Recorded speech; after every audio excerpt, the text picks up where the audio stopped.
Amen. Pray po, Panginoon. Magandang gabi po sa bawat isa, sa ating mga kapatiran at tayo sa ating live stream ng ACBC Evening Service. Tayo ay papasalamat sa Diyos sa kanyang patuloy na habang biyaya, ingat, sustento sa ating mga kailangan ng lakas ng pagsulat at patuloy tayo ay magkakataon ng pag-ipon, pagsabahin, purihin ng Panginoon. At nawa ay nais ko encourage ang ating mga kapatiran ang Sunday ng gabi ay Sunday pa rin. And I would like to encourage and even challenge if we are able to come at Sunday evening service ay that would be great also. At nawa tayo po ay masukuhan ng Panginoon at natapat sa bagay po. I would like also to ask for your prayers ngayon ng umaga habang tayo nagkakaroon ng gawain. Aming anak na si Pingy ay nagsimula magsupa. And then this afternoon ay sumabay na yung kanyang pagkatahin. Please to pray for him. Nawa ay hindi siya ma-dehydrate. We are taking steps. We are in communication with two medias actually. Ninang namin sa Amerika dito sa Pilipinas. Nawa ay patuloy na rin inatan ng Panginoon. Ginawusda and lalo na sa Pingy. Ang blessing na nagtili siyang malikod, hindi siyang masigla. Nawa ay wala ilang Diyos na hihintay niya sa ikabubuti ng kanyang kalusugan. Also, let's pray patuloy sa ating mga kapatiran, hindi lamang sa mga pisikal at material na pangangailangan, kundi pagtingin na natin sa bagong tipan, ang pangunahin sa prayer request ni Pablo, o panalangin ni Pablo para sa mga Kristiyano. Una ay ang spiritual. Let's pray for sanctification. Let's pray sa patuloy na paglaban, pagpatay sa kasalanan. Pag-pray natin ang ating mga guide, pag-aaral natin ngayon ng umaga. And I would like to encourage everyone to meditate on that and on how the devil, ating kaaway na Diablo, ay umaaligid at naglalayo manira. At siya ay isang tunay na kaaway, isang malakas na kaaway, isang personal na kaaway, kaaway na naglalayo na tayo ay ilayo sa Panginoon. So, I hope that let's be vigilant. Tayo maging mapagbantay. Yung gusto na tuto sa ating pag-aaral na natutuloy ng umaga. So, nawa, tayo po ay talangin natin yung mga bagay na yan. Patuloy tayo tumugo sa pananampalataya. Pray natin ang mga hindi paligtas. Particularly, ang karamihan mo yan ay ang mga bata sa mga pamilya sa loob ng ating iglesia. I hope sa mga magulang ay kasama lagi at handa sa lahat ng panalangin niyo para sa inyong mga anak ay ang kaligtasan nila, ang pagkakilala nila kay Kristo. Nawa ay sa biyaya ng Diyos ay dumating sa kanila at sila ay maligtas at maging kagamit-gamit sa Panginoon. Okay, so that's all for our Wednesday evening, 6 p.m. Time in the Word, and also Friday evening, 6 p.m. Time in the Word, and then 7 p.m. Time prayer meeting through Facebook group. And I would like to encourage ang mga kapatiran na tayo po lahat ay magkasama-sama doon at magpapalalaman sa isa't isa. Okay? So yun po ang ating mga announcements and reminders. Tayo po ngayon nagdadako sa paghahanda ng ating mga sarili. Natawa, tulungan tayo ng Panginoon na maituon ang ating puso isipan sa Kanya at mailapat sa Kanya ang lahat ng ating mga kaligatan. Tayo ay buong puso, buong isip, buong diwa at sumamba sa Panginoon. Let us pray.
pinlano mo, kami ay iligtas sa pamamagitan mo. Purihin ka, O Diyos. Purihin ka. Nawa, Panginoon, turuan at tulungan mo kami sa bawat panahon ng aming buhay at katotohanan ito, laging manatili sa aming mga kaisipan at puso. Ano naman ang aming kalagayan, ano naman ang problema pinagdadaan, ang katotohanan ay minahal mo kami at binigay mo si Jesus. At karapat dapat kang puri. Ama, sa aming gawain ngayon ng pagsamba, samahan mo kami. Alala mo sa aming Panginoon na ikaw ay nakatingin at nakakatlawan mo ang lahat ng ito. Hindi lamang ang mga lumalabas sa aming bibig, hindi lamang ang mga ginagawa ng aming mga kamay, kundi Panginoon, maliwanag sa iyong mga mata maging ang laman ng aming puso at isipan. Nawa o Diyos ay mabigyan ka ng katuguran. Nawa, Panginoon, ay tunay masamba ka namin sa Espiritu at katotohanan. Tulungan mo po ang aming mga kapatiran na sa kanilang mga tahanan. Tunay maluwalhati ka. Lord, aming inihiling, huwag iyong loobin. Nawa, O Diyos, ay pagkaloob mo na kami bilang mga mananampalataya ay makapagtipon na, makapagsama-sama, na purihin ka, na luwalhatiin ka, sambahin ka. At kundi man, O Diyos, loobin mo, at nawa ay mabilis nang dumating ang aming Panginoong Jesucristo. O Panginoon, tulungan mo kami. Iyagan mo kami. Kami mahina. Kami umaasa sa lakas ng paggagamit sa iyo. Sa ganang aming sarili, wala kaming magagawa. Kaya po, Panginoon, mahabag ka po sa amin. Tulungan mo kami. Lahat ng nagdalangin namin sa pangalan ng aming Panginoong Jesucristo. Amen. At kung sa iyong lahat ay umawit sa Panginoon.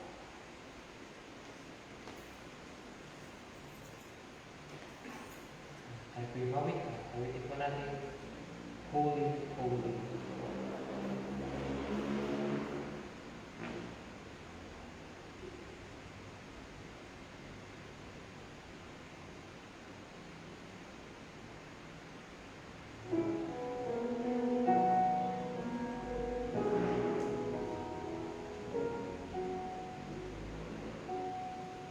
Holy, holy, holy, Lord God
gabi mga kapatid, ating mga kapilang na nasa bahay. Magandang gabi sa inyo. Para po sa pagbasa ng salita ng Diyos, buksan ninyo ang mga Biblia sa book of Psalm, chapter 86. Mag-umpisa tayo sa verse 11 hanggang matapos po ang buong awit na ito. Psalm chapter 86, verse 11. Okay. Are you there? Verse 11, reading. Teach me thy way, O Lord. I will walk in thy truth. Unite my heart to fear thy name. I will praise thee, O Lord my God, with all my heart, and I will glorify thy name forevermore. For great is thy mercy toward me, and thou hast delivered my soul from the lowest hell. O God, the proud are risen against me, and the assemblies of violent men have sought after my soul, and have not set thee before them. But thou, O Lord, art a God full of compassion, and gracious, long-suffering, and plenteous in mercy and truth. O turn unto me, and have mercy upon me. Give thy strength unto thy servant, and save the son of thine handmaid. Show me a token for good, that they which hate me may see it, and be ashamed, because thou, Lord, hast opened me and comforted me. Pagpalain ng Diyos ang pagbabasa namin ng salita. Kahit isang daling manalangin mga kapatid. Aming Ama nasa langit, Ama, Ikaw po ang nakakatalos Panginoon sa puso ng bawat isa Panginoon. Yes, Lord. Narito po ang inyong pong mga anak Panginoon at sa pusong malapit sa trono at biyaya. O Panginoon, nawa Panginoon mahabag po sa amin. Tulungan kami o Diyos sa aming pamumuhay sa mundong babaw na ito, Panginoon. Nanawa na kilang Diyos kami ay mamuhay na aming sunod po sa iyong pag-ugal. O Panginoon, maraming salamat po sa iyong mga salita, Panginoon, na aming nabasa, Panginoon. Naroon na kilang Diyos na ikaw, Panginoon, ay tulog po ang kahapagan, Panginoon. Panginoon, awa ka sa amin, Panginoon. Patuloy nawa, Panginoon, ang iyong kahapagan, dumalo, Panginoon, sa aming kalagitnaan, Panginoon. Tulungan mo ang bawat isa, Panginoon. Maging ang bawat pamilya, Panginoon, na manubuo, Panginoon, mag-ibis kami ito, Panginoon. Ang aming mga kapatid, Panginoon, na nanghihina, kabilang Diyos, ipuin po sila, Panginoon, palakasin, Panginoon, sa pananampalataya. O, Panginoon, sa iyo namin, Panginoon, nagkakatiwala ang oras na ito. Kalaya akong tumilos sa aming kalagitnaan. Salamat na bilang Diyos sa patuloy mong kahapagan ng pagbibigay, Panginoon, ng proteksyon sa aming Panginoon. Salamat sa mga biyaya, Panginoon, namin na Panginoon mula po sa iyo, Panginoon. Salamat na bilang Diyos sa nakilang kaligtasan, Panginoon. Ngayon na plano at ito'y ginanap ng aming Panginoon sa Kristo. At ito'y sinilduhan ng Banal na Espiritu upang po, Panginoon, magkaroon ng tiyak at tunay ng Panginoon sa kaligtasan ng Panginoon ng sumasampalataya sa iyo. Ama, napakabuting po, Panginoon. Yes, Lord. Ang lahat ng kaparaanan, Panginoon, na ginawa mo po upang magtamo kami ng kaligtasan ng Diyos. Kaya dakilang Diyos, kami, Panginoon, ay nagsusumamo, Panginoon, sa iyo na kami iyong samahan. Gabayan, Panginoon, sa aming pamumuhay kayo. Tulungan po, Panginoon, ng mga anak ng nawaan, maging matibay, Panginoon. Yes. At tulad, Panginoon, kanina sa aming pinag-aaralan, Panginoon, na Ang aming kalabang Diablo, Panginoon, ay maaligid-aligid, Panginoon, sa amin. Kaya, Panginoon, malakasin mo kami, Panginoon. Yes. Patibayin po ang aming aming pananampalataya. Dagdagan po ang aming kaalaman, Panginoon, Yes. upang higit namin mapaglabanan, Panginoon, ang Diablo, Panginoon. Amahan namin, nasa gana ng aming sarili, hindi namin ito magagawa. Haliman na lamang na ilang Diyos, ikaw, Panginoon, ay mata sa amin, Panginoon. At ikaw ay tutulong sa amin, Panginoon. Kaya aming pong pakiusap, Panginoon. Patatagin po ang aming pananampalataya. Tulungan mo kami, Panginoon. Alam po, Panginoon, na pinagpulian na ito, Panginoon. Binasak na ang Diablo, Panginoon.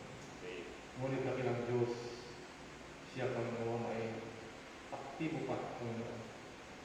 Kaya, Panginoon, kami ang humihingi ng lakas ng Panginoon sa iyo, Panginoon. Tulungan mo kami, Panginoon. At nawa, Panginoon, tukayan kami, kami pang buhay, Panginoon.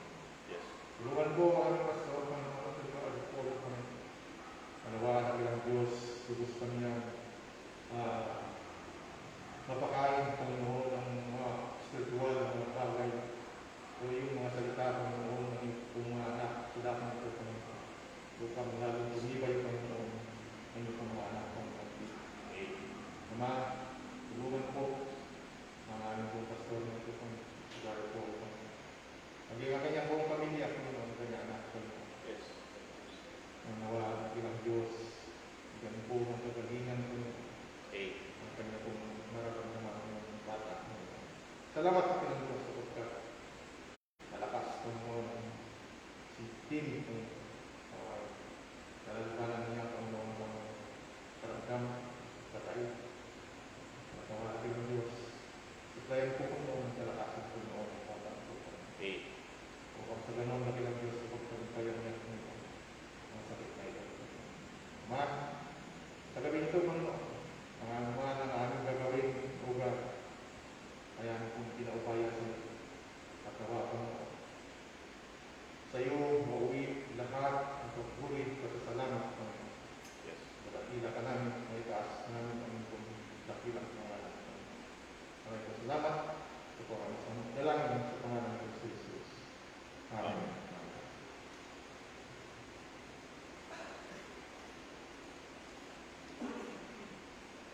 Tayo po ito mga sa Panginoon. Awit po natin, I will sing the wonders.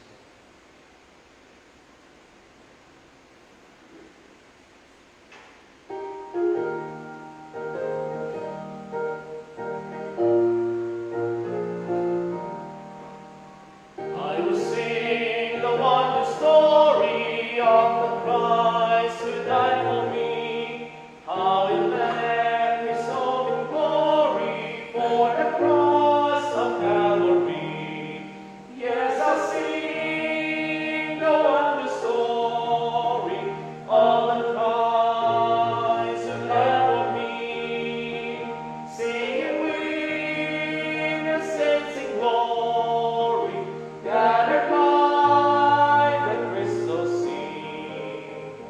I was lost, but Jesus found me, found the sheep that went astray. Through his loving arms around me, drew me back into his way. Yes, I sing the wonder story of the Christ who died for me. Singing with the saints in glory, gathered by the crystal sea. I was bruised, but Jesus healed me. Pain was high from many a fall. Sight was gone and fears possessed me, but he freed me from them all. Yes, I'll sing the wonder story of the Christ who died for me. Singing with the saints in glory, gathered by the crystal sea. Days of darkness still come o'er me, sorrow's paths I often tread.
Sabay-sabay po natin basahin ito kasama ang ating pangunawa.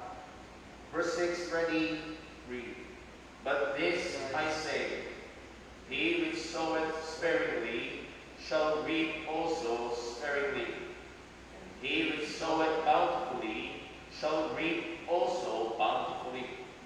Every man according as he purposeth in his heart, so let him give, not grudgingly, or of necessity, for God loveth a cheerful giver. And God is able to make all grace abound toward you, that ye, always having all sufficiency in all things, may abound to every good work. Palain po ng Diyos ang pagkabasa ng kanyang mga salita. Manalangin po tayo. Pagkat namin Diyos, aming Ama sa langit, pinupuri ka namin, dinadakila ka namin. At inaalala namin ang sinabi ng iyong mga salita, na kung ikaw ay magugutom, hindi mo sasabihin sa amin. Sapagkat sa iyo, ang lahat ng mga bata sa parang. O tunay, Panginoon, ang lahat ay sa iyo. Ang lahat ng meron kami ay galing sa iyo. Ultimo ang aming hina, ang aming lakas, ang mga bagay na aming tinatangkilik ay kaloob ng iyong mabuting kamay. O Panginoon, lalong higit, ang kaligtasan na meron kami ay biyaya. Panginoon, karapat-dapat ka lamang humigit. Karapat-dapat ka lamang parangalan sa mga bagay na aming tinatangkilik. Nawa o Diyos, tulungan mo kami. Bantayan mo kami. Paalala mo sa amin na hindi sa halagang nila lumigit sa puso, ikaw ay unang nakatunghay. Sa pusong nagmamahal, sumasamba, nagpapasalamat at nagagarap sa iyo. O Panginoon, tulungan mo kami. Gaya ng sinabi sa aming binasa, na kami ay maging sagana sa mga gawang mabuti. Tulungan mo kami na magkaroon ng kagalakan sa aming pagkakaloob sa iyo. Nawa, kagalakan na ito ay sanhi ng katotohanan na ikaw ay aming nasamba ng parangalan, maging sa mga magitan ng mga bagay na ikaloob mo sa amin.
purihin mong Panginoon. Gawa. Ito po ay hindi lamang awitin, kundi heartfelt desire and prayer ng bawat isa po sa atin to be living for Jesus. May nalang ulit ko na akong nabanggit mga kapatid, mga kaibigan. Si Brother Paul ay hindi ko masyadong mahilig manood ng pelikula. Hindi ko alam kung bakit. Dumating ang panahon na hindi ako ganun ka-interesado. Kung hindi ko ako man ay manonood, ang paboritong uri or genre ng pelikula na aking gustong panoorin ay yung mga tinatawag na war movies. Ang pelikula na may kinalaman sa giyera, like mga World War II inspired or based movies. At hindi ko matandaan ang eksaktong pelikula na aking napanood. Gusto kong sabihin na ito yung long series ng Band of Brothers na kung saan in between sa mga palabas ay nag-i-interview sila ng mga lalaki na talagang dumaan sa World War II. At sang-ayon doon sa isa na kanilang in-interview, so siya'y napakatanda na, kapag lumilipad na ang mga bala at bumabagsak na ang mga bomba sa paligid mo, sabi niya, magpapatuloy kang lumaban. Actually, lalaban ka hindi para sa bansa. Lalaban ka una para mabuhay, at pangalawa, lalaban ka para doon sa katabi mo. Dahil sila ay, sabi nga natin dito, they are band of brothers. Sila ay sumuong sa giyera, nakikipaglaban, magkakasama at nabubuo yung matitinding brotherhood sa ganong kalagayan. At ang punto niya ay ang nag-motivate, ang nagtutulak sa kanila na magpatuloy sa gitna ng kahirapan, magpatuloy na lumaban sa hirap na kanilang dinadanas, ay dahil gusto nilang mabuhay at para ingatan, protektahan yung kanilang katabi. Well, surely, puno ng kahirapan at mga nakakahindik na mga kaganapan ang giyera, pero nais kong isipin natin o bigyang pansin ang buhay mananampalataya na kung saan ito ay umihambing sa isang labanan. At lalo na ang mga nasa frontline, sabi nga ho natin, ay walang iba ito kung hindi ang mga lingkod sa iglesia. Ang mga tao na partikular na tinawag ng Panginoon para pangasiwaan, ipangaral ang salita ng Diyos. Paano at ano ang dahilan upang sila ay magpatuloy? Ano ang magiging motivasyon para sila ay magtiis sa gitna ng mga kahirapan na kinakaharap? Well, ang ating mga passage o mga talatang bibigyang pansin ngayong gabi sa 2 Timothy chapter 2, magbibigay si Apostol Pablo o nagbigay si Apostol Pablo ng 4 na realidad na kung saan ang mga realidad na ito ang dapat magtulak sa mga mananampalataya, particularly at lalo na sa mga nasa gawain o mga lingkod o pastor sa iglesia na magtiis, magpatuloy sa gitna ng kahirapan na nasa ministeryo. So, as kung ba yung kaniyahan na pasanan yung mga Biblia sa 2 Timothy chapter 2. 2 Timothy chapter 2. At babasahin mo natin verses 8-13. 2 Timothy chapter 2 verses 8 hanggang verse number 13. Kung yung nakita, kumayin tayong lahat para sa pagbasa ng salita ng Panginoon. Ang sabi ng salita ng Diyos ay ito, verse 8. Remember that Jesus Christ of the seed of David was raised from the dead according to my gospel, wherein I suffered trouble as an evildoer, even unto bonds, but the word of God is not bound. There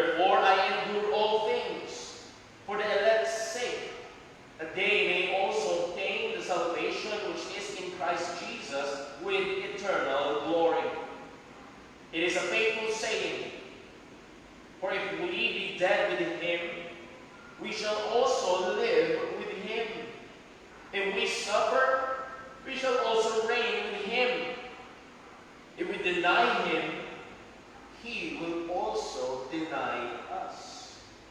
If we believe not, yet he abideth faithful, he cannot deny himself.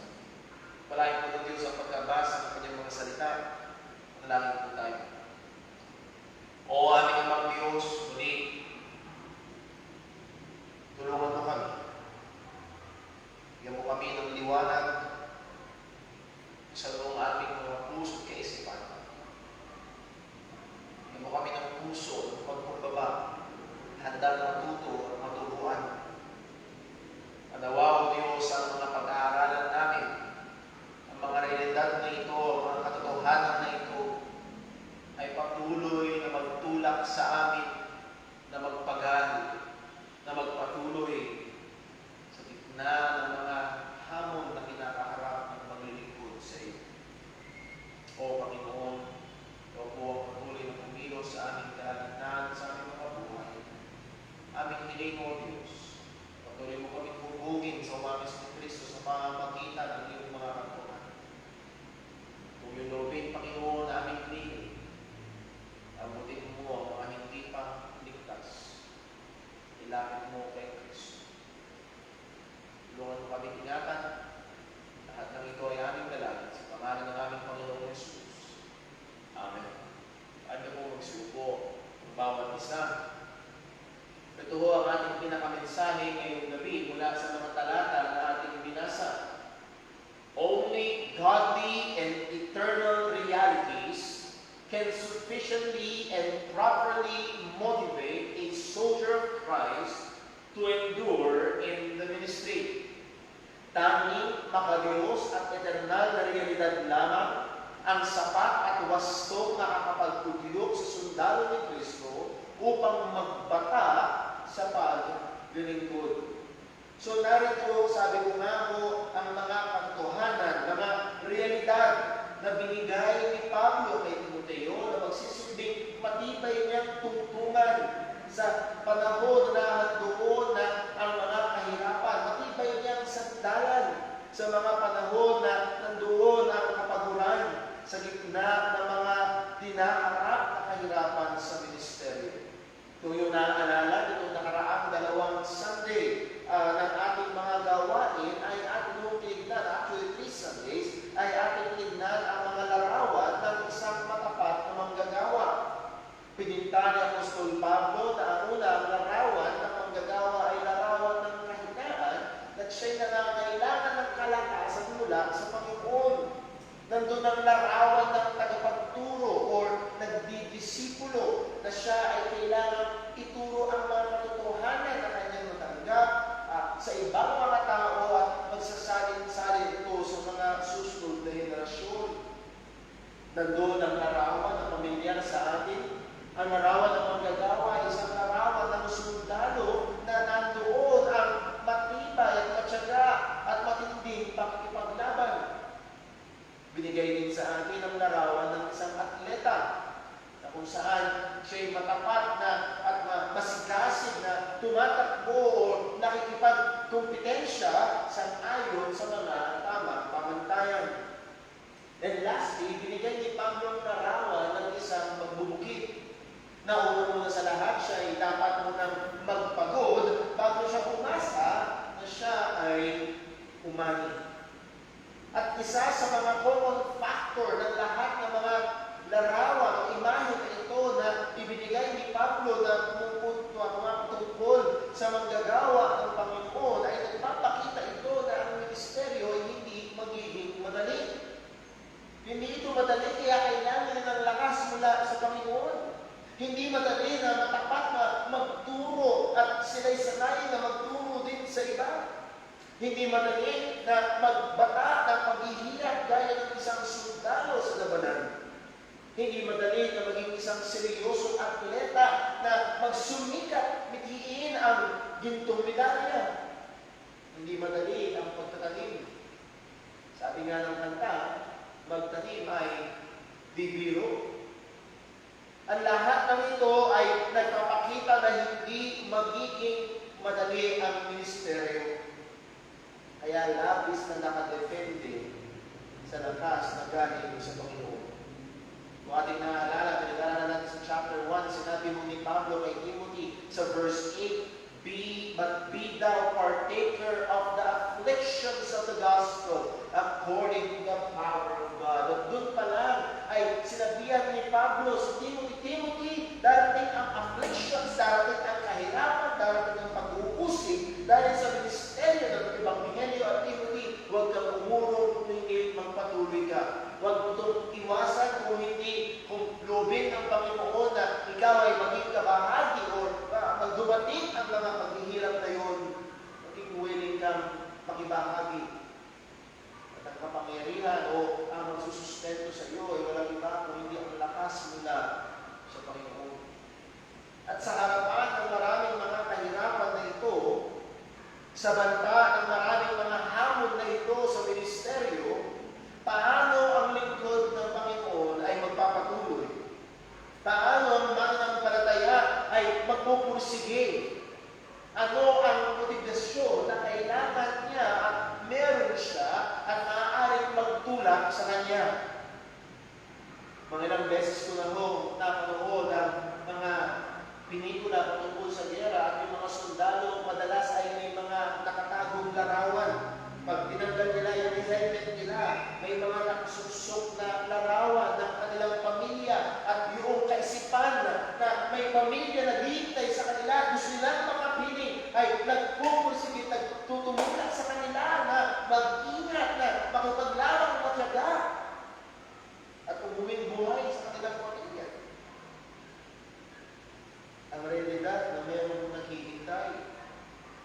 Pero sa mga mananampalataya, ano ang mga realidad na tutungtungan, na pagkukuhanan ng lakas upang magpatuloy sa paglilingkod sa gitna ng ministeryo na may mga hamon at kahirapan. Apat na bagay mo ang ating makikita sa mga sinabi ni Apostol Pablo na ito kay Timothy. At hindi ko alam kung sa ngayon sa oras kung hanggang saan tayo aabot, we will try to cover all. Number 1, the reality of the gospel. The reality of the gospel. Ang katotohanan, ang realidad ng Ebanghelyo. Number 2, the reality of the power of God's Word. The reality of the power of God's Word. Ang realidad ng kapangyarihan ng salita ng Diyos. Pangatlo, the reality of God's electing grace. Ang realidad ng mabiyayang paghihirang ng Panginoon. And then pang-apat, the reality of eternal consequences. The reality of eternal consequences. Ang realidad ng eternal o kinakaharap na walang hanggang magiging bunga o resulta kung tayo man ay magpapagal o uurong.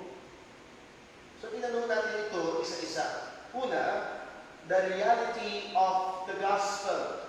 Ang realidad ng Ebanghelyo ay dapat magtulak sa isang lingkod ng Panginoon. Oo, magbigay lakas at kakayahan at motivasyon sa mananampalataya para magpatuloy sa paglilingkod sa Panginoon sa gitna ng maraming mga hamon.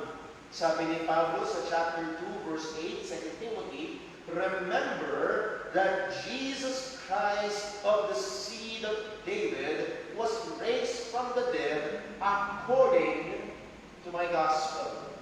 And now, gusto ko lang hulimun natin sa New Testament, sa mga sulat ni Pablo, yung gospel, tinawag niya, may mga pagkakataon tinawag niya God's gospel.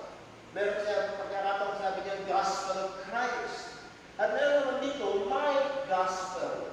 Hindi ito inaaktin ni Pablo na iba yung ebanghelyo niya, iba yung ebanghelyo ng iba. Meron lang iisang ebanghelyo. At kung may natutulong ibang ebanghelyo, hayaan silang matakwil, sabi ni Apostol Pablo.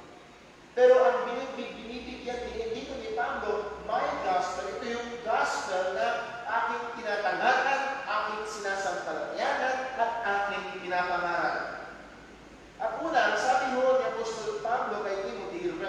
remember that Jesus Christ. Remember Christ. That word remember, ang ibig sabihin is to exercise the memory, to recall. At itong verb na ito is written sa Greek in the present active imperative. Ibig sabihin, ito ay imperative, utos. Ito ay present active. Ito ay isang bagay na dapat natin gawin, and ito ay isang bagay na dapat tuloy-tuloy, palagian na gagawin. Ibig sabihin, keep on remembering. Keep on recalling. Keep on reminding yourself about Jesus Christ. Keep remembering the Lord Jesus Christ. Patuloy, palagian mong alalahanin, palagian mong ipaalala sa iyong sarili ang katotohanan patungkol sa ating Panginoong Jesucristo. Dapat nakafocus sa Kanya. Hayaan mo si Kristo ay manatili na nasa unahan ng iyong kaisipan. Manatili siyang patuloy na konsiderasyon ng iyong kaisipan anuman ang kahirapan na iyong kinalalagyan. Hindi ba ito ang hamon ng writer ng Hebrews sa mga Kristiyano na tumatakbo sa takbuhin ng pananampalataya? Buksan na ho natin sa Hebrews chapter 12. Hebrews chapter 12 is our familiar words na panana-admonition sa atin, na paalala sa atin ang salita ng Panginoon. Hebrews chapter 12, verse 1 hanggang verse number 2. Anong sabi? Wherefore, seeing we also are compassed about with so great a cloud of witnesses, let us lay aside every weight and the sin which doth so easily beset us, and let us run with patience the race that is set before us. At narito muli ang isang larawan na ginamit ni Pablo. Ang larawan ng buhay Kristiyano ay larawan ng isang atleta na tumatakbo. At ito ay hindi 100-meter dash, hindi ito 500-meter race, at hindi ito 3-kilometer marathon. This is a lifelong marathon. Tinanong gano'ng kahaba ang takbuhin ng buhay Kristiyano, kasing haba ng buhay Kristiyano. It is lifelong. Pero sa paanong paraan tatakbo ang mananampalataya? Ang sabi sa verse 2, looking unto Jesus, the author and the finisher of our faith, or the author and finisher of our faith, who for the joy that was set before him endured the cross, despising the shame, and is set down at the right hand of the throne of God. So we must look unto Jesus, ang Panginoon, ang mananampalataya na namumuhay ng buhay mananampalataya, ang mananampalataya na patuloy na nagsusumikap sumunod sa Panginoon sa gitna ng mga hamon at kahirapan at pag-uusig na tinatanggap ng mga Kristiyano sa buhay na ito, ay kailangan takbuhin ng may pagtsatsaga ang takbuhin ng buhay Kristiyano na nakatingin kay Kristo. It's also like Paul telling Timothy, remember Jesus Christ. Alalahanin mo si Jesus. Alalahanin mo siya na napako sa krus. Alalahanin mo siya na nabuhay muli para maligtas ka. Alalahanin mo siya na nabuhay na walang kasalanan at yung katwiran na yun ang ibinihis sa atin para tayo maging katanggap-tanggap sa Panginoon. Remember our Lord Jesus Christ. Sabi ni Pablo, hindi lang yun, remember that the Lord, that Jesus Christ of the seed of David, na binihi ni David. Ay itong kataga na ito ay isang kataga na galing sa lumang tipan at ang pinapatungkulan nito na siya ang fulfillment ng pangako ng Panginoon in the Davidic covenant. Yung binihi, yung anak ni David na uupo sa trono ni David at maghahari magpakailanman. And that is none other than our Lord Jesus Christ. Pero dito sa punto na ito, hindi yung walang hanggang paghahari ang binibigyan din. Kundi ang binibigyang highlight dito ay yung katotohanan na si Jesus ay ipinanganak sa lahi ni David. Particularly, ang binibigyan din dito ni Pablo ay ang pagkakatawang tao ng ating Panginoong Jesucristo. Sabi niya sa Romans chapter 1 verse 1, Paul, a servant of Jesus Christ, called to be an apostle, separated unto the gospel of God, which he had promised afore by his prophets in the Holy Scripture. Verse 3, concerning his Son, Jesus Christ our Lord, which was made of the seed of David according to the flesh. Sang-ayon sa laman. So, pinapakita dito ang dakilang pagpapakumbaba ng ating Panginoong Jesucristo na siya na sa kalagayang Diyos ay hindi niya tinangkin ang kanyang pagkapantay sa Panginoon, kundi siya'y nagpakumbaba. We know the verse, Philippians chapter 2, verse 5, ang sabi, let this mind be in you, which was also in Christ Jesus, who, being in the form of God, hindi lamang siya katulad ng Diyos, kundi siya ay Diyos. At sa kalagayan na yun, thought not be robbery to be equal with God, but made himself of no reputation, and took upon him the form of a servant, and was made in the likeness of men, and being found in the fashion of as a man, he humbled himself, and became obedient unto death, even the death of the cross. Habang naririto sa lupa, ang ating Panginoong Yesus ay nagdusa. Ang ating Panginoong Yesus ay nagtiis. Nagdusa, nagtiis ng maraming mga atake mula sa mga relihiyoso ng kanyang kapanahunan. Nagdusa, nagtiis sa maraming pagkakataon na pinag-iisipan at pinagpaplanuhan na siya ay patayin. Doon ang mga false accusations, mga akusa na walang katotohanan. Nandoon ang pakikipaglaban niya sa tukso ng kaaway. Kaya pag-aralan natin din ng umaga. Pero sa lahat ng ito, ang ating Panginoong Jesucristo ay nagbata, nagtiis. He endured. Again, sabi sa verse 8, Philippians 2, and being found in passion as the passions of a man, he humbled himself and became obedient unto death, even the death of the cross. O hindi lamang yung mga sakit sa krus ang kanyang pinagtiisan. Ang sabi ng Hebrews chapter 4, verse 50, for we have not a high priest that cannot be touched with the feeling of our infirmities, but was in all points tempted like as we are, yet without sin. Nandoon ang tukso na laging binabato sa Kanya. Ngunit sa biyaya ng Panginoon, siya ay hindi nagkasala. Hindi siya maaaring magkasala dahil siya yung Diyos na nagkatawang tao.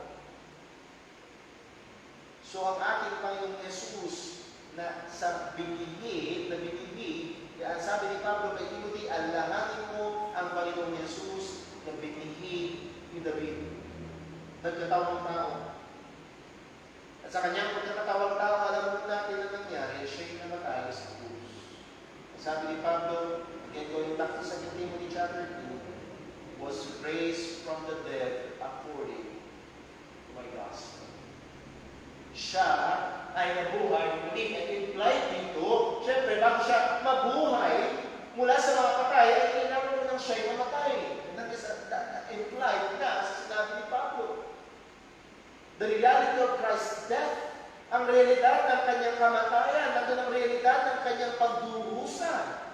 Kasama ang pisikal na pagdurusa na kanyang dinanas doon sa krus, nandun ang realidad ng kanyang pagdurusa ng poot ng Diyos. Ang galit ng Ama ay nabuhos sa Kanya para tubusin ang mga tao ng Diyos, para magbigay kaligtasan. Sabi nga ng ating Panginoon Jesus, ako ang dakilang pastor, I am the chief shepherd. I am the good shepherd, I am the good shepherd. Ako mabuting pastor. And the good shepherd, what? Giveth his life for the sheep. Ibinigay niya ang kanyang buhay at sa itong araw, siya'y nabuhay mula sa mga patay. Timothy, remember this.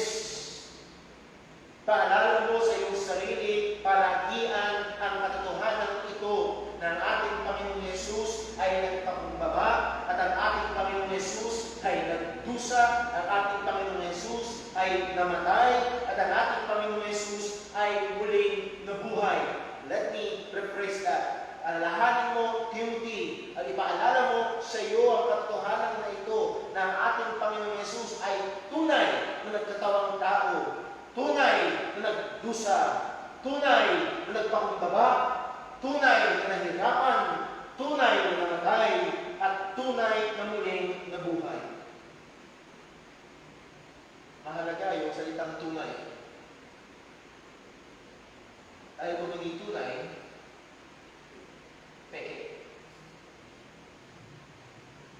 Ang Ebanghelyo ni Kristo ay hindi likhang isip ng tao. Ang 12 apostol ay hindi isang araw na upo sa ilalim ng punong mangga at nag-isip kung ano ang pwedeng kwento na gawin nila. Hindi ito kwentong kutsero. Ito ay realidad. At sabi ni Pablo kay Timothy, Timothy, alalahanin mo ang realidad na ito. Ito ay totoo. Dapat lamang na ipagpaglaban. At dapat lamang na magtiis sa kabila ng mga pagdurusa o magtiis ng mga pagdurusa at lumaban sa mga hamon dahil ito ay totoo. At yun mismo ang binanas ni Pablo. Ang sabi niya sa verse number, going back to 2 Timothy. 2 Timothy chapter 2, verse 8, well, verse 9, ang sabi ni Pablo, wherein I suffer trouble as an evildoer, even unto bonds. Ang ibig sabihin, si Pablo, na apostol ng ating Panginoong Jesucristo, ay ano, dahil sa realidad ng Ebanghelyo, ay dumanas ng mga pag-uusig, dumanas ng mga kahirapan, at siya ay itinuring na maggagawa ng masama, at siya ay nagpata, oo, kahit makulong, alang-alang sa realidad ng Ebanghelyo ni Kristo. And Paul endured.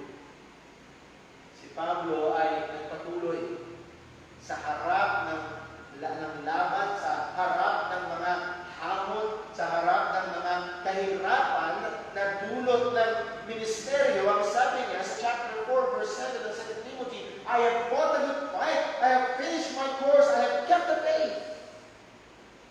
Siya ay nagpatuloy. Hindi siya umayaw, hindi siya umatras, hindi siya nag-quit. At yun din ang kanyang nais kay Timothy na magpatuloy. At ang kauna-unahang realidad na tutugtungan ni Timothy para hindi siya matangay ng agos paalis ay ang realidad ng Ebanghelyo ng ating Panginoong Jesucristo. The reality of the gospel shows the endurance of Christ and the endurance of Paul in the ministry. Or it shows and displays the Paul's endurance in the gospel ministry. At si Timothy ay kailangang alalahanin ito at ipailala ito sa kanyang sarili. At ito ang magbigay tapang sa kanya. Ito ang magtulak sa kanya upang siya rin naman ay magpatuloy sa gitna ng ministeryo na hindi magaling. So anong hamon? Look to Christ. Anong hamon? Remind yourself. Let us remind ourselves of the reality of the gospel. Totoo ito. Ang Ebanghelyo ay totoo. Si Jesus ay totoo, nagkatawang tao, totoong pinanganak ng Birhen, totoong nabuhay ng walang kasalanan, totoong namatay para sa ating mga makasalanan, totoong nabuhay muli. Ito ay totoo.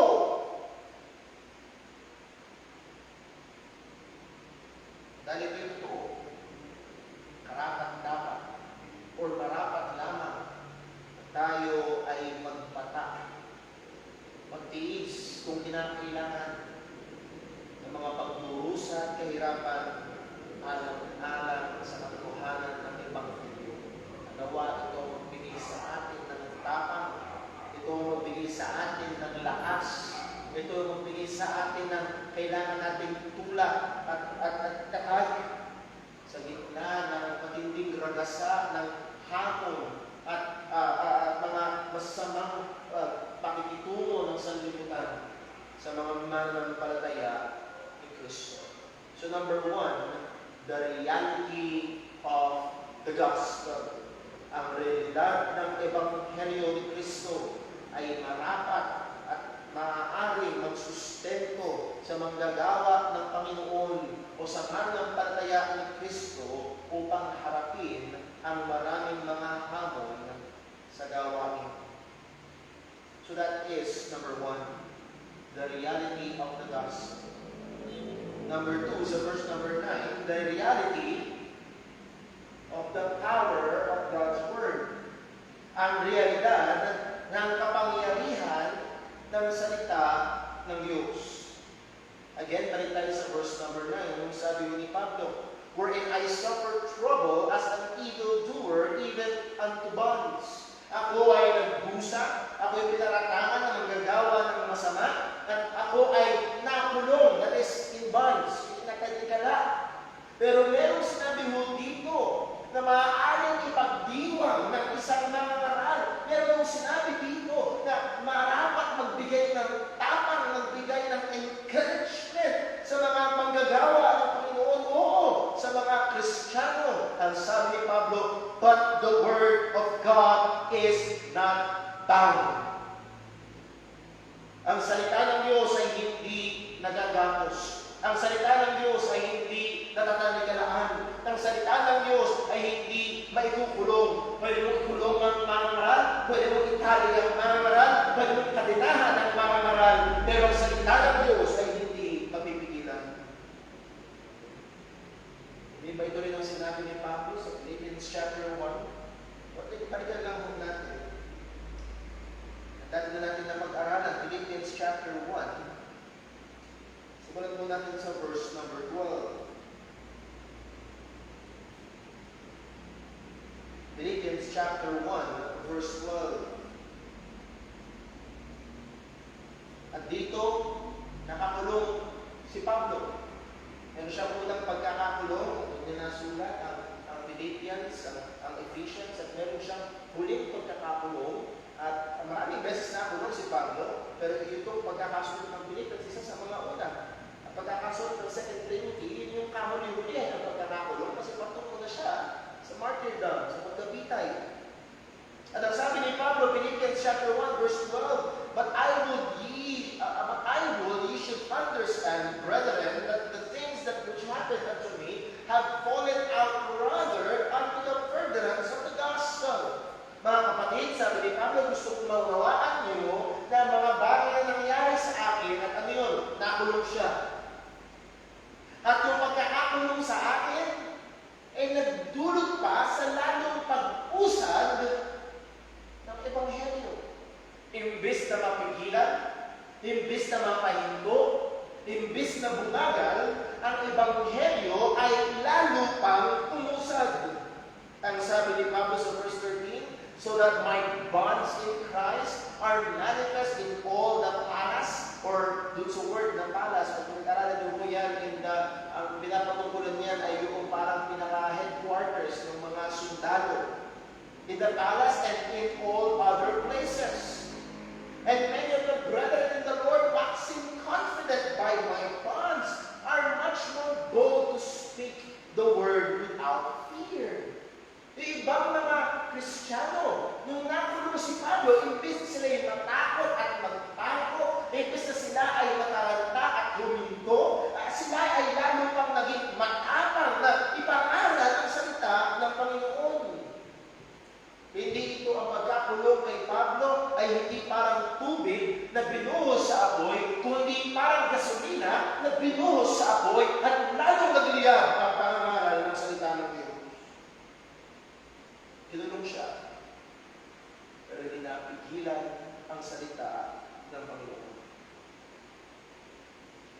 sabi niya sa verse 15, some indeed preach Christ even of envy and strife, and some of goodwill. Yung iba, pinapangaral si Jesus, may ibang motibo. Kasi naiinggit. Yun naman iba, pinapangaral si Jesus na may tamang motibo, gusto na magmaligtas ang mga tao. Pero sabi ni Pablo, verse 16, Philippians 1, the one preached Christ of contention, not sincerely, supposing to add affliction to my bonds. Verse 17, but the other of love, knowing that I am set for the defense of the gospel. Ang sabi niya sa verse 18, what then? Ano ngayon?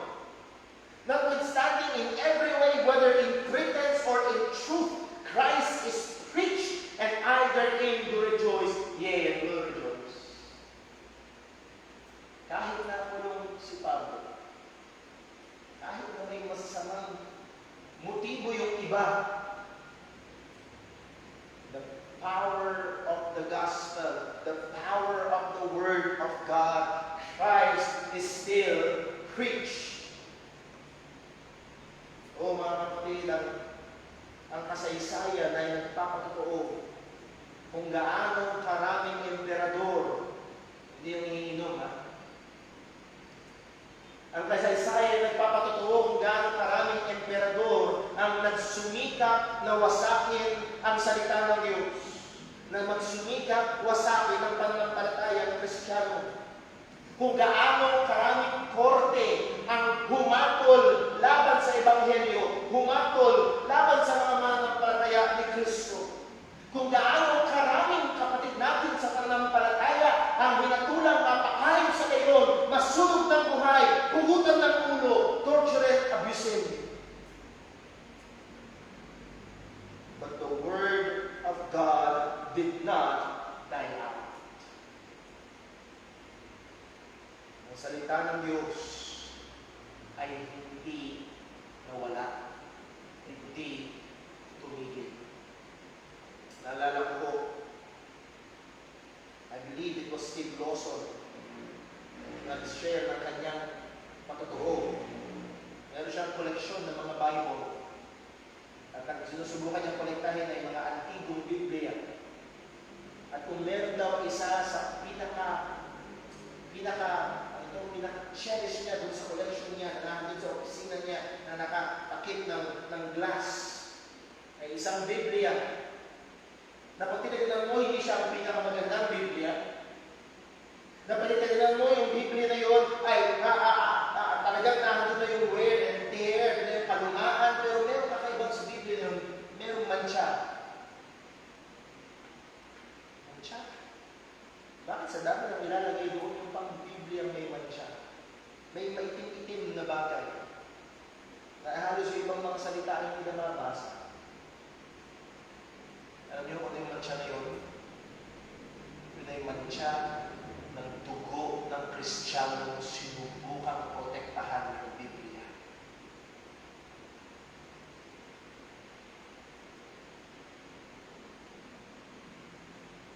Ikulong man nila ang mga ngaral, subukan man nila patayin ang mga mananampalataya. Ang salita ng Diyos, ang Ebanghelyo ng Panginoon sa Kristo ay magpapatuloy. Pero nung example nito sa Bagong Tipan, sa Acts chapter 5, kung saan naresto ang mga apostol. Sa Acts chapter 5, verse 40, ang sabi, and to him, that is to Gamaliel, they agreed, and when they had called the apostles, pinatawag nila, inaresto nila, yung una, at hinanap nila, wala na sa kulungan. Pinalaya sila ng Panginoon sa mga mahimalang paraan. Ang sabi, hoy, yung mga hinahanap nyo sa kulungan, nandun, nakakaya ulit. So sila'y hinuli ulit. At nung sila'y pinag-iisipan kung paano wawasakin, kung paano papatayin, ang sabi ni Gamaliel, huwag niyong gawin yan. Kung hindi yan sa Diyos, mawawala yan. Kung sa Diyos yan, mag-ingat kayo, baka masumpungan yung sarili, nilalabanan pa ang Panginoon. At ayon sa payo ni Gamaliel, ang sabi sa verse 40, and to him they agreed, and when they had called the apostles, tinawag sila ulit, and beaten them. Hinagupit. Pinalo. They commanded that they should not speak in the name of Jesus, and that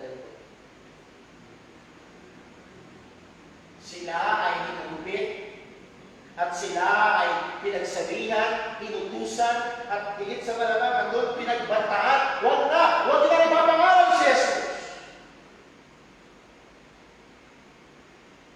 Paglabas ng mga apostol, kung binasa niyo sa Acts chapter 41, 42, nagpatuloy sila. Ang sabi sa Acts chapter 5, verse 42, and daily in the temple and in every house they cease not to teach and preach Jesus Christ. Hindi lang bilang.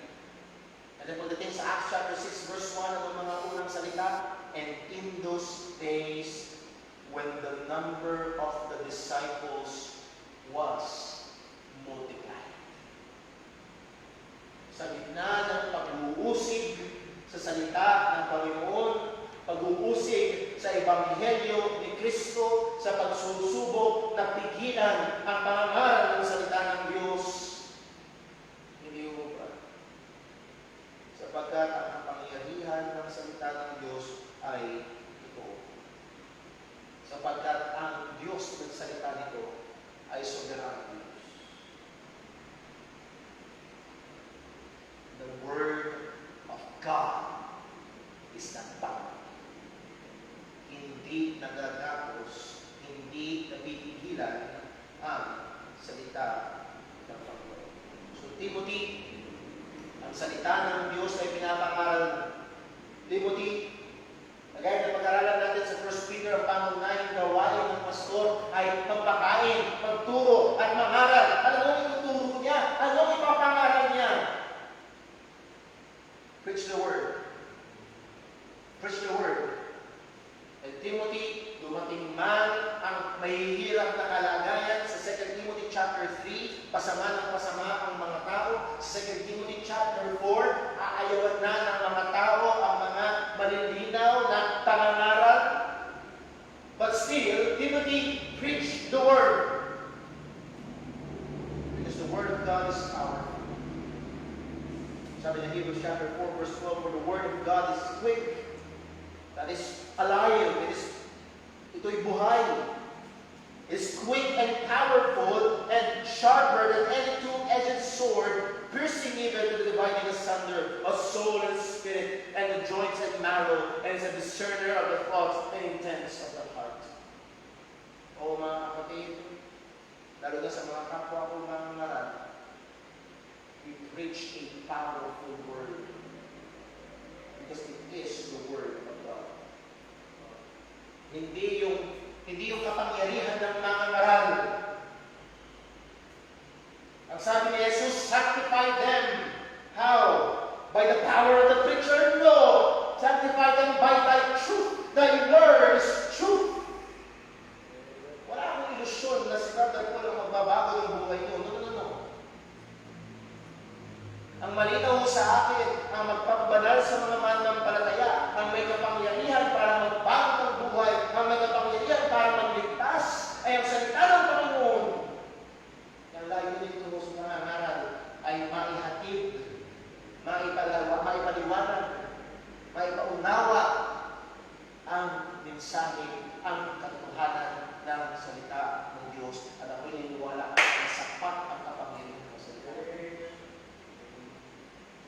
The reality of the power of God's Word, ang realidad ng kapangyarihan ng salita ng Panginoon.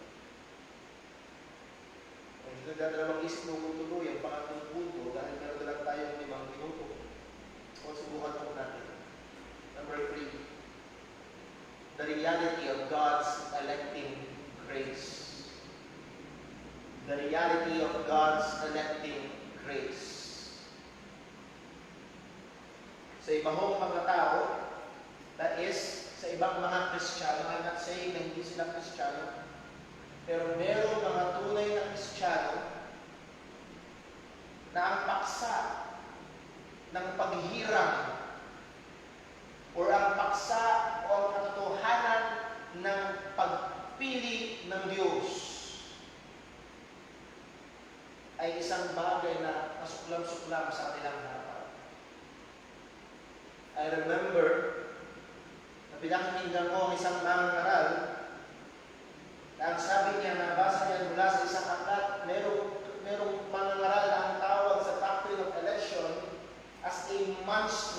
doctrine. Sa halimaw yan. I even heard a pastor, I'm not saying that he is not a Christian, pero sabi niya na ang doktrina ng pagpili o election, tinawag niyang Calvinism, ay pumapatay ang mga iglesia.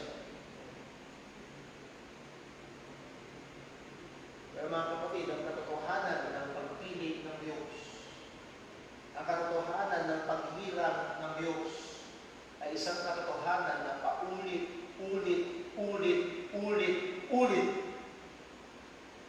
na tinatalakay, sinasaysay, sinasabi sa salita ng Panginoon. At isa sa mga lugar kung saan ito'y sinabi ay sa verse number 10. 2 Timothy chapter 2 verse 10, ang sabi ni Pablo ito, Therefore, I endure all things for the elect's sake, that they may also obtain the salvation which is in Christ Jesus with eternal glory. Kung pansinin natin yung sinabi ni Pablo, therefore, kung kaya, at ang ito ay conclusion ng mga nakaraan niya sinabi, nang sinabi niya na totoo ang ebanghelyo at makapangyarihan at hindi nagagapos ang salita ng Diyos, at dahil sa ebanghelyo ni Kristo at sa katotohanan na hindi nagagapos ang salita ng Panginoon, therefore I endure. Kaya ako nagpapatuloy. Kaya ako nagpupursige. Kaya ako hindi umaayaw. And that also should be the reason why should Timothy endure. At yun din dapat ang rason kung bakit si Dr. Paul ay dapat magpatuloy. Yun din ang dapat na rason kung bakit tayo ay dapat magpatuloy. At sabi ni Pablo, therefore I endure all things for the elect's sakes. Alang-alang, tinitiis ko, binabata ko ang lahat ng mga bagay, at itong lahat ng mga bagay na ito, lahat ng mga pag-uusig, lahat ng mga kahirapan, lahat ng mga hamon na hinarap ni Apostol Pablo na naranasan niya, lahat ng pagkakakulong, lahat ng pagupit, naranasan niyang mabato, lahat ng pagbabanta sa kanyang buhay, lahat ng kapaguran, lahat ng kapuyatan, lahat ng kagutuman. I endure all things for the sake or for the elect's sake. Alang-alang sa mga hinirang ng Panginoon. Andito ang katotohanan na ang Diyos ay pumili. Ang Diyos ay pumirang. At Lord willing, next Sunday, mas ibubuksan pa natin ito. Pero let me end sa sinabi ni Pablo that they may also obtain the salvation which is in Christ Jesus with eternal glory. Upang sila rin ay magtamo ng kaligtasan. Dahil sigurado, o dahil kailangan nilang marinig ang pangangaral ng Ebanghelyo. Ang mga pinili, yes, ang Diyos ay pumili ng kanyang mga ililigtas, mga partikular na individual na kanyang ililigtas. Ito ay aking mga tao at kailangan marinig nila ang pangangaral ng Ebanghelyo. At sila ay sumampalataya para maligtas. Sinigurado ni Kristo na lahat ng kanyang mga tupa ay makikinig sa kanya. Sabi niya, my sheep, hear my voice. Sinigurado ng ating Panginoon sa Kristo na lahat ng mga tupa, lahat ng ibinigay sa kanya ng Ama. Sa John chapter 6, verse 37, all that the Father giveth me shall come to me. Ano yun? Lahat ng mga ibinigay sa akin ng Ama shall come to me. And yung una is the reality of God's electing grace. May mga ibinigay na kay Kristo. At itong mga ibinigay na kay Kristo, mga tupa ni Kristo, they shall come.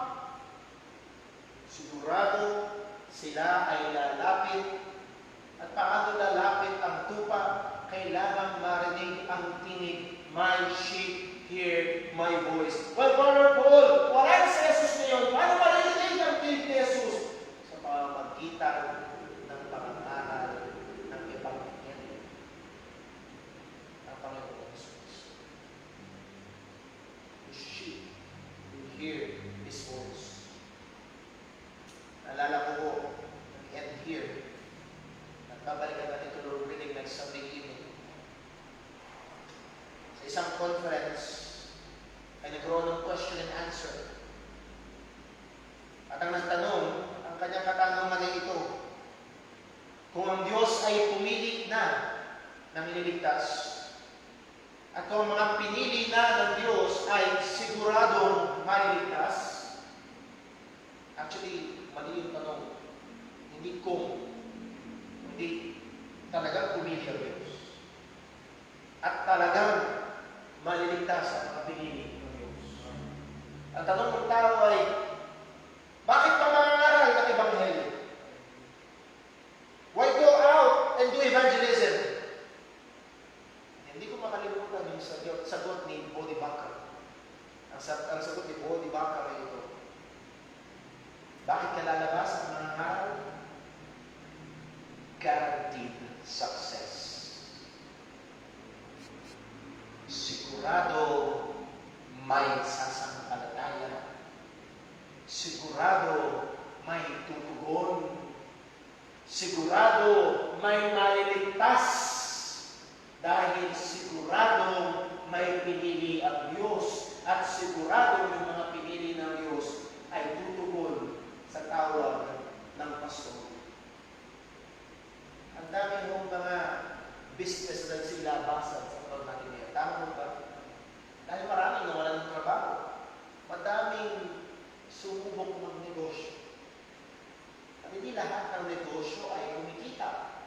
Iba ay dumaranas ng pagka-lugi. Lalo na yung mga negosyong dinatnan ng pandemya. Isipin mo na lang, sa halimbawa, meron kang isang taong kontrata na nagbabayad ka ng 10,000 buwan-buwan at nagkaroon ng lockdown, walang pumapasok na pera, pero meron kang kontratang at marami ang negosyo nagsara dahil. At marami, pag tumingin kayo online, marami nag-aalok o konting puhunan lang. Iba, walang puhunan. Yung iba, kailangan lang ng tiyan. Kailangan ganito. Sigurado kikita. Sigurado ganyan. Marami sumusubok na hindi lahat kumikita. Anong sabi ni Jesus? Lahat ng binigay sa akin ng Ama ay lalapit sa akin. At lahat ng lalapit sa akin, hindi ko itatakot. Bakit kailangan tayo magpursige sa gawain ng Ebanghelyo? Bakit kailangan sa gitna ng kahirapan at mga hamon, tayo manatili at huwag umayaw, tayo manatiling magpursige at huwag umurong? Dahil sigurado may hinirang ang Panginoon at sigurado iligtas sila ni Kristo sa pamamagitan ng pangangaral ng Ebanghelyo. Merong magiging resulta dahil ang Diyos ay tapat, dahil ang Ebanghelyo ay totoo, dahil ang salita ng Diyos ay makapangyarihan. Tayo ay manatiling nagpupursige sa gawain ng Panginoon, nagpupursige sa pagbabahagi ng Ebanghelyo. Hindi mo kailangan na nasa likuran ng pulpito. Maaaring ikaw ay isang estudyante sa iyong mga klase. Maaaring ikaw ay isang empleyado sa iyong mga trabaho. Maaaring ikaw ay isang employer sa iyong mga employee. Bakit kailangan manatili? Sapagkat iyak ang mga hinirang ng Panginoon sa biyaya niya ay maliligtas. dagat. Ito ay nagdulot para kay Pablo na magprosige. I endure all things for the elect's sake. We must also endure all things. Sa biyaya ng Panginoon, tayo ay magpatuloy dahil sa realidad. Let's pray. Panginoon namin Diyos, aming Ama sa langit, salamat po sa paalala mo sa amin sa mga katotohanan na ito.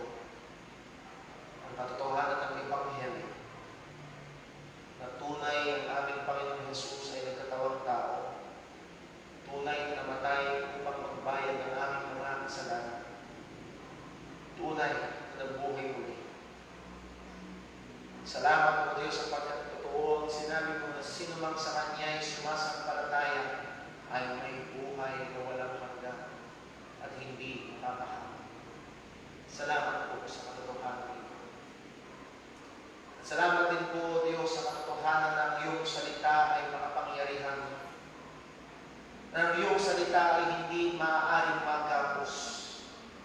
Na ang iyong katotohanan ay patuloy na gagawang makapangyarihan sa buhay ng iyong mga anak upang kami ay banalin at bubugin sa wangis ni Kristo. At ang iyong salita, ang ebanghelyo ng kaligtasan ay patuloy na ikilos upang abutin ang iyong mga hinirang at magligtas.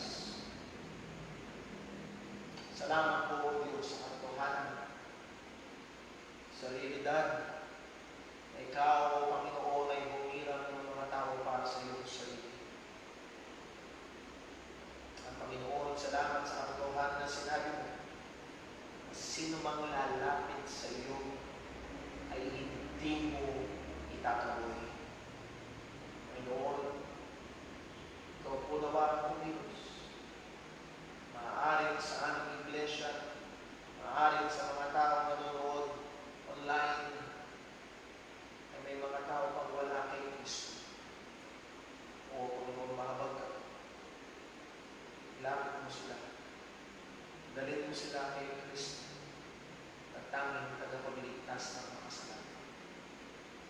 Nawa ang mga realidad na ito patuloy na magbigay lakas sa amin, patuloy na magbigay tibay sa amin upang magpursige sa ministeryo na pinagkalagyan mo sa amin. Muli o Diyos, lahat ng ito sa iyo kami umaasa at umiiwan. Dalapin mo po ito sa amin. Dalangin sa pangalan ng aming Panginoong Jesus. Amen. Tayo po tayo. Wala ang ating lahas. Tayo po naman sa mga.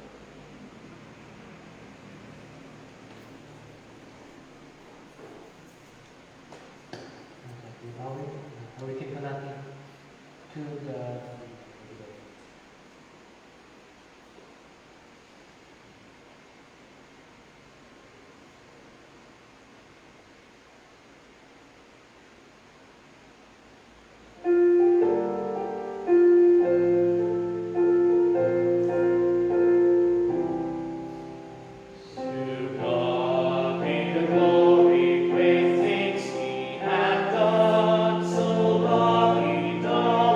No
pagpapalitan upang ang Ebanghelyo ni Jesus ay makarating sa iba. Panahin tayo ng Panginoon, ingatan, ilayo sa puso, at patuloy tayo maging maghatid ng kapurihan sa kanyang pangalan. God bless po. God bless po.